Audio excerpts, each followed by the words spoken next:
ರಾಜ್ಯದ ಹಲವೆಡೆ ಅಕಾಲಿಕ ಮಳೆಯಾಗಿದೆ. ಬೆಳಗಾವಿ ತಾಲೂಕಿನ ಹೊಸೂರ ಗ್ರಾಮದಲ್ಲಿ ಭಾರೀ ಮಳೆಗೆ ಮನೆಯ ಗೋಡೆ ಕುಸಿದು ಬಿದ್ದು ಮಹಿಳೆ ಮೃತಪಟ್ಟಿದ್ದಾರೆ.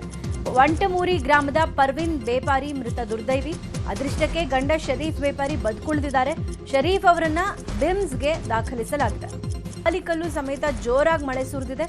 ಬೆಳಗಾವಿಯಲ್ಲಿ 2 ಅಂತಸ್ತಿನ ಕಟ್ಟಡ ಮೇಲಿಂದ ಗಾಳಿಗೆ ತಗಡಿನ ಶೀಟ್ ಹಾರಿ ಬಿದ್ದಿದೆ.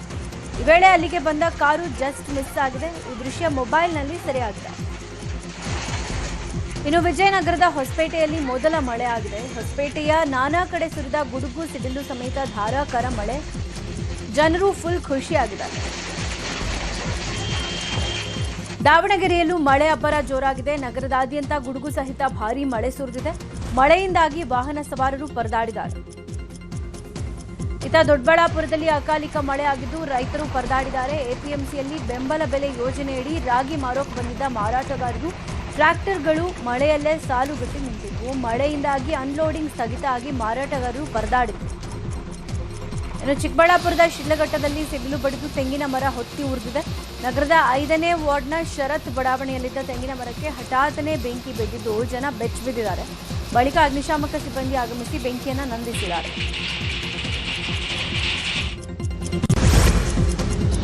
ಚಾಮರಾಜನಗರ ಜಿಲ್ಲೆಯ ನಂಜೇದೇವನಪುರ ಹಾಗೂ ಜಿಲ್ಲೆಯ ಗಡಿಭಾಗದ ತಾಳವಾಡಿಯಲ್ಲಿ ಕಂಡು ಕೇಳರಿಯದ ರೀತಿಯಲ್ಲಿ ಆಲಿಕಲ್ ಮಳೆಯಾಗಿದೆ. ಈ ಗ್ರಾಮಗಳ ಬೀದಿಗಳಲ್ಲಿ ಹಾಗೂ ಜಮೀನು ತೋಟಗಳಲ್ಲಿ ಆಲಿಕಲ್ಲು ರಾಶಿ ರಾಶಿಯಾಗಿ ಬಿದ್ದಿದ್ದು ಗ್ರಾಮಸ್ಥರು ಆಶ್ಚರ್ಯಚಕಿತರಾಗಿದ್ದಾರೆ. ಬೆಂಗಳೂರು ದಕ್ಷಿಣ ಜಿಲ್ಲೆ ಬಿಡದಿ ಭಾಗದಲ್ಲಿ ಆಲಿಕಲ್ಲು ಸಹಿತ ಧಾರಾಕಾರ ಮಳೆಯಾಗಿದೆ. ವರ್ಷದ ಮೊದಲ ಮಳೆಗೆ ಜನ ಫುಲ್ ಖುಷಿಯಾಗಿದ್ದಾರೆ. ಗದಗದ ಮಲ್ಲಾಪುರ ಗ್ರಾಮದಲ್ಲಿ ಮಳೆರಾಯ ಅಬ್ಬರಿಸಿದಾನೆ. ರಾಶಿ ರಾಶಿ ಆಲಿಕಲ್ಲು ಬೀಳ್ತಾ ಇದ್ದಂತೆ ಗ್ರಾಮಸ್ಥರು ಅಚ್ಚರಿಗೊಂಡಿದ್ದಾರೆ. ರಾಜ್ಯದಲ್ಲಿ 2-3 ದಿನದಿಂದ ಅಕಾಲಿಕ ಮಳೆ ಶುರುವಾಗಿದೆ. 2 ದಿನಗಳ ಕಾಲ ರಾಜ್ಯದಲ್ಲಿ ಮಳೆ ಆಗುತ್ತೆ ಅಂತ ಹವಾಮಾನ ಇಲಾಖೆ ಎಚ್ಚರಿಕೆ ಕೊಟ್ಟಿದೆ. ಕರಾವಳಿ ಕರ್ನಾಟಕದ ಜೊತೆಗೆ ರಾಜ್ಯದ ಬಹುತೇಕ ಜಿಲ್ಲೆಗಳಲ್ಲಿ ಮಳೆ ಆಗುತ್ತೆ ಅಂತ ಹವಾಮಾನ ಇಲಾಖೆ ಮುನ್ಸೂಚನೆ ಕೊಟ್ಟಿದೆ. ಇವತ್ತು ನಾಳೆ 2 ದಿನ ಬಹುತೇಕ ಜಿಲ್ಲೆಗಳಿಗೆ ಯೆಲ್ಲೋ ಅಲರ್ಟ್ ಘೋಷಣೆ ಮಾಡಲಾಗಿದೆ. ಬೀದರ್, ಕಲಬುರಗಿ, ಯಾದಗಿರಿ, ರಾಯಚೂರು, ಬೆಳಗಾವಿ, ಧಾರವಾಡ, ದಾವಣಗೆರೆ, ಶಿವಮೊಗ್ಗ, ಉಡುಪಿ, ದಕ್ಷಿಣ ಕನ್ನಡ, ಚಿಕ್ಕಮಗಳೂರು, ಹಾಸನ, ಕೊಡಗು, ಮೈಸೂರು, ಬೆಂಗಳೂರು ಗ್ರಾಮಾಂತರ, ಬೆಂಗಳೂರು ದಕ್ಷಿಣ, ತುಮಕೂರು, ಮಂಡ್ಯ ಹಾಗೂ ಚಾಮರಾಜನಗರ ಜಿಲ್ಲೆಗಳಲ್ಲಿ ಮುಂದಿನ 2 ದಿನಗಳ ಕಾಲ ಮಳೆ ಆಗುತ್ತೆ. ಯೆಲ್ಲೋ ಅಲರ್ಟ್ ಘೋಷಣೆ ಮಾಡಲಾಗಿದೆ. ಇವತ್ತಿನಿಂದ ಎಸ್ಎಸ್ಎಲ್ಸಿ ಪರೀಕ್ಷೆ ಆರಂಭ ಆಗ್ತಾ ಇದ್ದು ಏಪ್ರಿಲ್ 22ರವರೆಗೆ ನಡೆಯಲಿದೆ. ಈ ಬಾರಿ ಒಟ್ಟು 9,02,889 ವಿದ್ಯಾರ್ಥಿಗಳು ಪರೀಕ್ಷೆಗೆ ನೋಂದಣಿ ಮಾಡಿಕೊಂಡಿದ್ದಾರೆ. ಇವತ್ತು ಪ್ರಥಮ ಭಾಷೆಗೆ ಪರೀಕ್ಷೆ ನಡೆಯಲಿದೆ. ಒಟ್ಟು 15,941 ಪರೀಕ್ಷಾ ಕೇಂದ್ರಗಳಲ್ಲಿ ಪರೀಕ್ಷೆ ನಡೆಯಲಿದೆ. ವೆಬ್ಕಾಸ್ಟಿಂಗ್ ಸೇರಿದಂತೆ ಈ ಬಾರಿ ಅಕ್ರಮಗಳು ನಡೆಯದಂತೆ ಹೆಚ್ಚಿನ ನಿಗಾ ವಹಿಸಲಾಗಿದೆ. ಪರೀಕ್ಷಾ ಕೇಂದ್ರಗಳ 200 ಮೀಟರ್ ಸುತ್ತಲೂ ನಿಷೇಧಾಜ್ಞೆ ಜಾರಿ ಮಾಡಲಾಗಿದೆ. ಇರಾನ್ ಇಸ್ರೇಲ್ ಯುದ್ಧ 19ನೇ ದಿನಕ್ಕೆ ಕಾಲಿಟ್ಟಿದೆ. ಅಮೆರಿಕ ದಾಳಿಗೆ ಇರಾನ್ ತತ್ತರಿಸಿ ಹೋಗಿದ್ರೆ ಅತ್ತ ಇರಾನ್ ಕೂಡ ಅಮೆರಿಕಗೆ ಊಹಿಸಲಾಗದ ಹೊಡೆತ ಕೊಡ್ತಾ ಇದೆ. ಗಲ್ಫ್ ರಾಷ್ಟ್ರಗಳ ಮೇಲೆ ಇರಾನ್ ಯುದ್ಧ ಮಾಡುತ್ತೆ ಅನ್ನೋದನ್ನ ನಾವು ಊಹಿಸಿನೇ ಇರಲಿಲ್ಲ ಅಂತ ಸ್ವತಃ ಅಮೆರಿಕ ಅಧ್ಯಕ್ಷ ಟ್ರಂಪ್ ಹೇಳಿದ್ದಾರೆ. ಇನ್ನೊಂದು ಕಡೆ ಇರಾನ್ನ 1300ಕ್ಕೂ ಅಧಿಕ ಜನ ಸಾವನ್ನಪ್ಪಿದ್ದಾರೆ. ಇನ್ನು ಇರಾನ್ನ ಭದ್ರತಾ ಮುಖ್ಯಸ್ಥ ಅಲಿ ಲಾರಿಜಾನಿ ಹತ್ಯೆ ಮಾಡಲಾಗಿದೆ ಅನ್ನೋ ವದಂತಿ ಹರಿದಾಡ್ತಾ ಇದೆ. ಈ ಮಧ್ಯೆ ಇಸ್ರೇಲ್ ದಾಳಿಯಲ್ಲಿ ಇರಾನ್ನ ಟಾಪ್ ಕಮಾಂಡರ್ ಗೊಲಂ ರೇಜಾ ಸೊಲೈಮನಿ ಹತ್ಯೆಯಾಗಿದ್ದಾರೆ. ಇನ್ನು ಇರಾನ್ನಲ್ಲಿ ಇದ್ಕೊಂಡು ಇಸ್ರೇಲ್ಗೆ ಬೇಹುಗಾರಿಕೆ ಮಾಡ್ತಾ ಇದ್ದ ಆರೋಪದಲ್ಲಿ 55 ಜನರನ್ನ ಬಂಧಿಸಲಾಗಿದೆ. ಸೂಕ್ಷ್ಮ ಸ್ಥಳಗಳನ್ನು ಗುರುತಿಸಿ ಕಾರ್ಯಾಚರಣೆಗೆ ಸಿದ್ಧತೆ ಮಾಡಿಕೊಂಡಿರೋ ಆರೋಪ ಬಂಧಿತರ ಮೇಲಿದೆ. ಮಧ್ಯಪ್ರಾಚ್ಯದಲ್ಲಿ ಯುದ್ಧದ ಭೀತಿಯಿಂದಾಗಿ ದಿನದಿಂದ ದಿನಕ್ಕೆ ಜನಸಾಮಾನ್ಯರಿಗೆ ಯುದ್ಧದ ಬಿಸಿ ತಟ್ತಾ ಇದೆ. ಒಂದೊಂದೇ ವಸ್ತುಗಳ ಬೆಲೆಯಲ್ಲಿ ಏರಿಕೆ ಆಗ್ತಾ ಇದೆ. ಶೆಲ್ ಪೆಟ್ರೋಲ್ ಬಂಕ್ನಲ್ಲಿ ಪೆಟ್ರೋಲ್ ಬೆಲೆ ₹2, ಡೀಸೆಲ್ ಬೆಲೆಯಲ್ಲಿ ₹3 ಹೆಚ್ಚಳ ಆಗಿದೆ. ಶೆಲ್ ಮಾದರಿಯಲ್ಲೇ ಉಳಿದ ಕಂಪನಿಗಳ ದರವೂ ಏರಿಕೆ ಆಗೋ ಸಾಧ್ಯತೆ ಇದೆ. ಯುದ್ಧದ ಪರಿಣಾಮದಿಂದಾಗಿ ಹೋಟೆಲ್ಗಳಿಗೆ ಇನ್ನೂ ಸರಿಯಾಗಿ ಅಡುಗೆ ಗ್ಯಾಸ್ ಪೂರೈಕೆ ಆಗ್ತಾ ಇಲ್ಲ.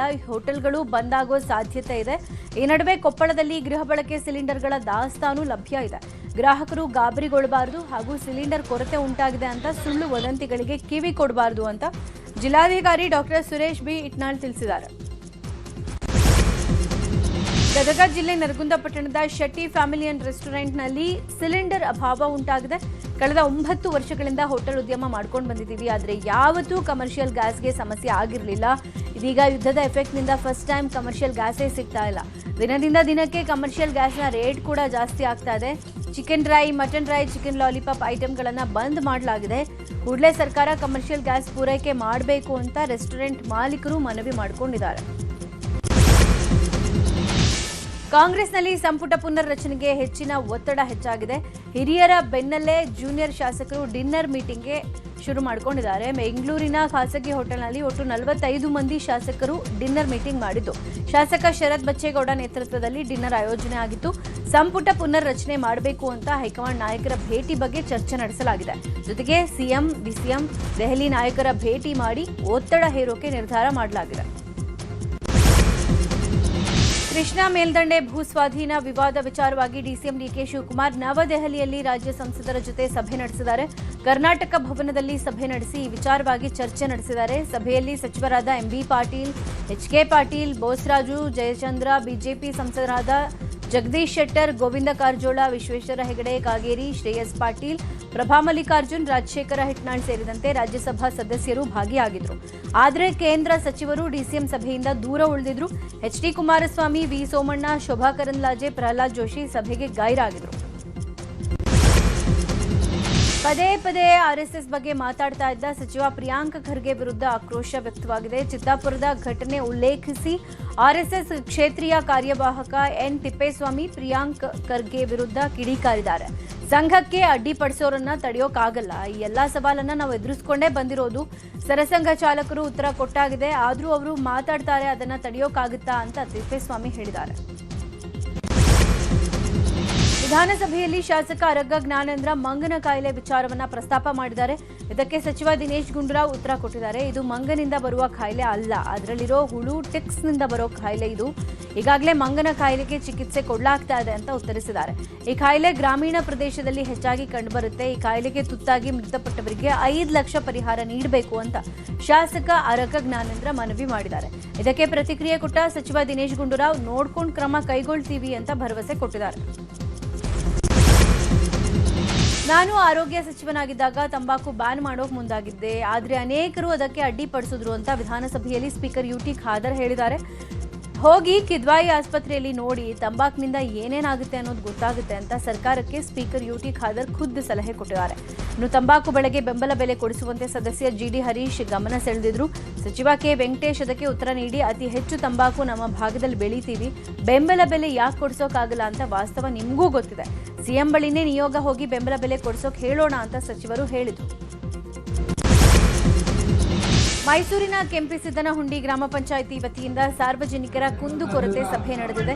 ಆಶ್ರಯ ಸಮಿತಿಯ ಅಧ್ಯಕ್ಷರಾದ ಡಾಕ್ಟರ್ ಯತೀಂದ್ರ ಜನರ ಸಮಸ್ಯೆ ಆಲಿಸಿದ್ದಾರೆ. ಜನರ ಕೆಲಸಗಳನ್ನು ಶೀಘ್ರದಲ್ಲೇ ಮಾಡಿಕೊಡ್ಬೇಕು, ಜನರನ್ನ ಅಲ್ದಾಡಿಸಬಾರದು ಅಂತ ಸೂಚನೆ ಕೊಟ್ಟಿದ್ದಾರೆ. ತುಮಕೂರು ಜಿಲ್ಲೆ ಕುಣಿಗಲ್ ಶಾಸಕ ರಂಗನಾಥ್ ವಿರುದ್ಧ ದೋಸ್ತಿ ನಾಯಕರು ಹೋರಾಟಕ್ಕಿಳಿದಿದ್ದಾರೆ. ತುಮಕೂರು ಜಿಲ್ಲೆ ತಾಲೂಕಿನ ಸಂತೆ ಮಾವತೂರಿನ ವಿಎಸ್ಎಸ್ಎನ್ ಚುನಾವಣೆಯಲ್ಲಿ ಅಕ್ರಮ ನಡೆದಿದೆ ಅನ್ನೋ ಆರೋಪ ಕೇಳಿಬಂದಿದೆ. ಚುನಾವಣಾಧಿಕಾರಿಯನ್ನ ಬಳಸಿಕೊಂಡು ಚುನಾವಣೆಯಲ್ಲಿ ನಕಲಿ ಮತದಾನ ಮಾಡಿಸಲಾಗಿದೆ ಅಂತ ಆರೋಪ ಮಾಡಲಾಗಿದೆ. ಹೀಗಾಗಿ ತಾಲೂಕು ಬಿಜೆಪಿ ಮತ್ತು ಜೆಡಿಎಸ್ ಮುಖಂಡರು ಇವತ್ತು ಬೃಹತ್ ಹೋರಾಟ ನಡೆಸೋಕೆ ಸಿದ್ಧತೆ ನಡೆಸಿದ್ದಾರೆ. ರಾಜ್ಯ ಸರ್ಕಾರ 3 ಐಪಿಎಸ್ ಅಧಿಕಾರಿಗಳನ್ನ ವರ್ಗಾವಣೆ ಮಾಡಿದೆ. ದಾವಣಗೆರೆ ಎಸ್ಪಿ ಆಗಿದ್ದ ಉಮಾ ಪ್ರಶಾಂತ್ ಅವರನ್ನ ಸಿಐಡಿ ಎಸ್ಪಿ ಆಗಿ ವರ್ಗಾವಣೆ ಮಾಡಲಾಗಿದೆ. ಶ್ರುತಿ ಎನ್ಎಸ್ ಅವರು ಹುಬ್ಬಳ್ಳಿ ಧಾರವಾಡ ಕಾನೂನು ಸುವ್ಯವಸ್ಥೆ ಡಿಸಿಪಿಯಾಗಿ ವರ್ಗಾವಣೆ ಆಗಿದ್ದಾರೆ. ಇನ್ನು ಡಾಕ್ಟರ್ ಹರ್ಷ ಪ್ರಿಯಂವದ ಅವರು ಮೈಸೂರು ಕಾನೂನು ಸುವ್ಯವಸ್ಥೆ ಡಿಸಿಪಿಯಾಗಿ ವರ್ಗಾವಣೆಗೊಂಡಿದ್ದಾರೆ. ಹುಬ್ಬಳ್ಳಿ ಧಾರವಾಡ ಅವಳಿ ನಗರಗಳ ಕಾನೂನು ಸುವ್ಯವಸ್ಥೆ ಡಿಸಿಪಿಯಾಗಿ ಶ್ರುತಿ ಎನ್ಎಸ್ ನೇಮಕ ಆಗಿದ್ದಾರೆ.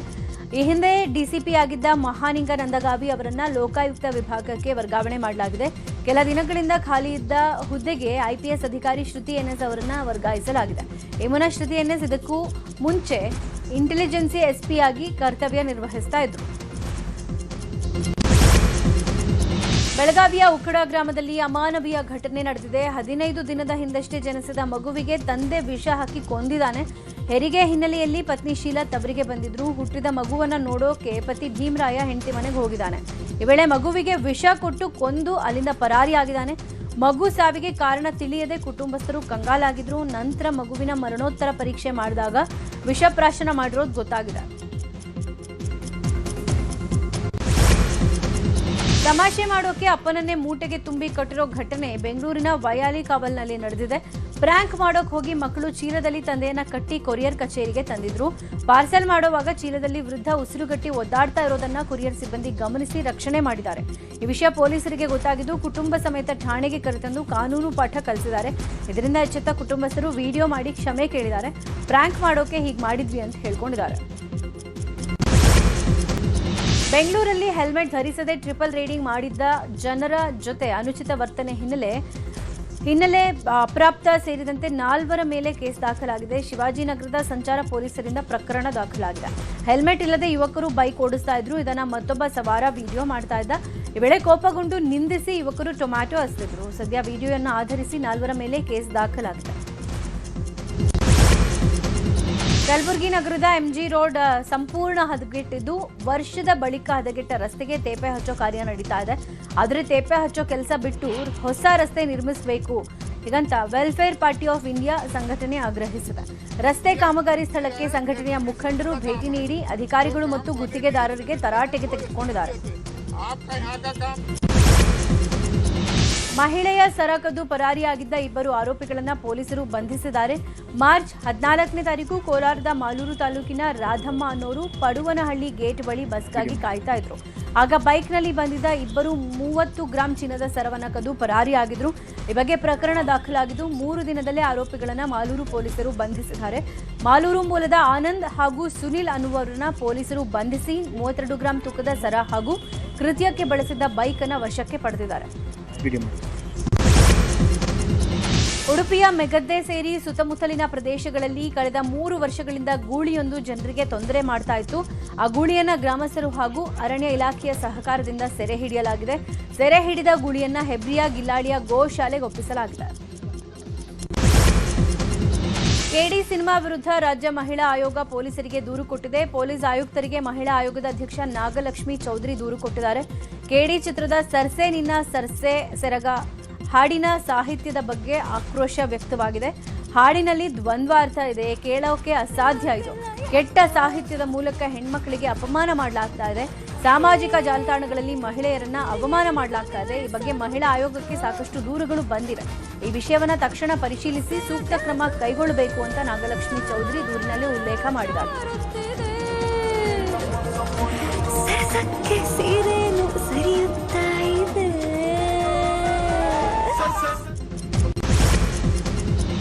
ಚಿತ್ರದುರ್ಗದ ರೇಣುಕಾಸ್ವಾಮಿ ಕೊಲೆ ಪ್ರಕರಣದಲ್ಲಿ ಪರಪ್ಪನ ಅಗ್ರಹಾರದ ಜೈಲಲ್ಲಿರುವ ನಟ ದರ್ಶನ್ ಅರ್ಜಿಗೆ ಕೋರ್ಟ್ ಅಸ್ತು ಅಂದಿದೆ. ಈ ಮೂಲಕ ದರ್ಶನ್ ಕುಟುಂಬಸ್ಥರ ಜೈಲಿನ ಒಳ ಸಂದರ್ಶನಕ್ಕೆ ಷರತ್ತು ಮೇರೆಗೆ ಕೋರ್ಟ್ ಒಪ್ಪಿಗೆ ಕೊಟ್ಟಿದೆ. ಜೈಲ್ ಸೂಪರಿಂಟೆಂಡೆಂಟ್ಗೆ ಅಧಿಕಾರ ನೀಡಿದ ಕೋರ್ಟ್ ಜೈಲ್ ಮ್ಯಾನ್ಯುಯಲ್ ಪ್ರಕಾರ ಒಳ ಸಂದರ್ಶನಕ್ಕೆ ಅವಕಾಶ ಕೊಡಿ ಅಂತ ಆದೇಶ ಕೊಟ್ಟಿದೆ. ಸೂಪರಿಂಟೆಂಡೆಂಟ್ ಒಪ್ಪಿಗೆ ಸೂಚಿಸಿದ್ರೆ ಒಳ ಸಂದರ್ಶನಕ್ಕೆ ಅವಕಾಶ ಅಂತ ಆದೇಶದಲ್ಲಿ ತಿಳಿಸಿದೆ.